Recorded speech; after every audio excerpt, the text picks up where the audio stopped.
Well, for more on this, we can speak to Dr. Gavin Hall. He's an expert on NATO and a teaching fellow in political science and international security at the University of Strathclyde. He joins us from Glasgow. Hello to you, Dr. Hall. Another coalition of the willing. What have the willing managed to will into concrete support that the Ukraine can use now?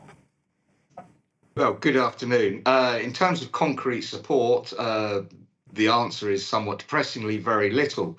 What they have had to been able to will into action, though, is really lots of words and indications of where potential support might come in the future. And I think this is partly because of efforts to try and shore up what they actually want to be able to do in the future and how to sort of mitigate the challenges of the United States being potentially less involved in the future. But they're trying to do it in a way that doesn't give Russia and President Putin any form of sort of ammunition or leeway or ability to be able to put pressure on the cohesion of the European bloc, because it seems very much that what Russia's really trying to do by its actions really is to sort of try and draw out preemptive concessions ahead of any ceasefire negotiations or peace deals or anything else like this. So it seems very much right. Here's statements. We broadly support Ukraine and we're looking to try and help you out.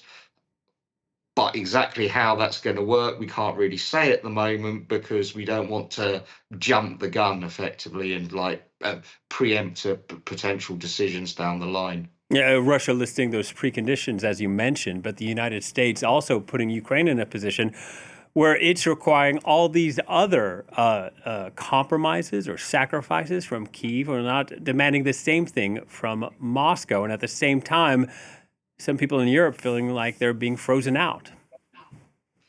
Yeah, certainly. And that was one of the big things that came out of President Macron's statement earlier, where he said very clear in reaffirming Ukraine's sovereignty and the right of Ukraine to be able to defend itself, and how whatever discussions were going on between the United States and Russia at the moment, they weren't peace negotiations. They're not, they're just a conversation between two countries because Ukraine is not involved within those discussions. And any form of peace deal or negotiation must involve Ukraine. That seems to be very clearly pretty much a Europe-wide position, but one that's specifically being led by France and the United Kingdom. And just coming off the wires within the past half hour from the Ukrainian Foreign Ministry, who said that Kyiv was ready to sign the minerals deal with the United States at the last meeting in Jeddah, but that the U.S. team had then requested further consultations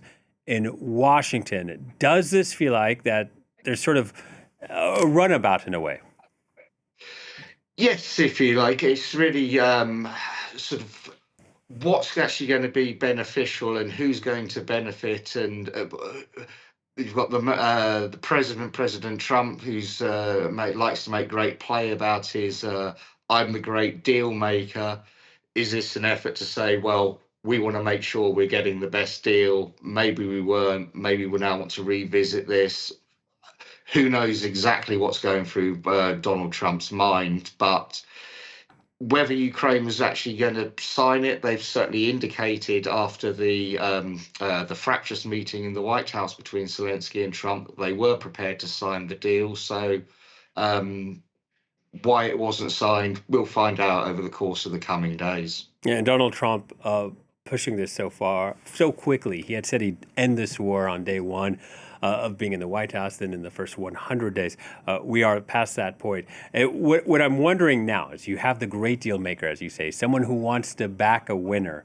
Then in Moscow, you have Vladimir Putin, who does not want to back down or surrender. In the middle, you have Zelensky, and neither Washington nor Moscow appear ready to be persuaded to do anything what they see as right. So how does Zelensky navigate all of this?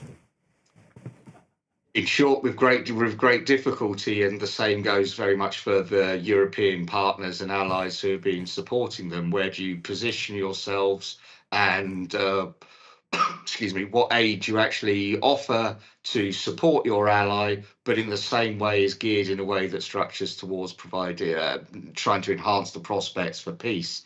Hence why we see this European discussions about rearmament and rearmament funds being developed to try and aid that, which feeds again into what President Macron said earlier on, whereby re-equipping and rearming, that's the way that Europe can help guarantee security within Europe moving forward into the future, but also considering how to proceed in case of continued American withdrawal from European support.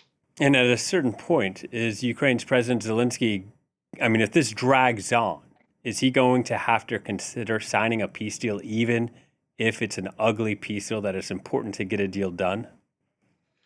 I think what's key for Ukraine is working out what their red lines are and what they are and aren't prepared to accept. And by far away, the most substantive issue there is territory. What territory are they prepared to accept is no longer Ukrainian.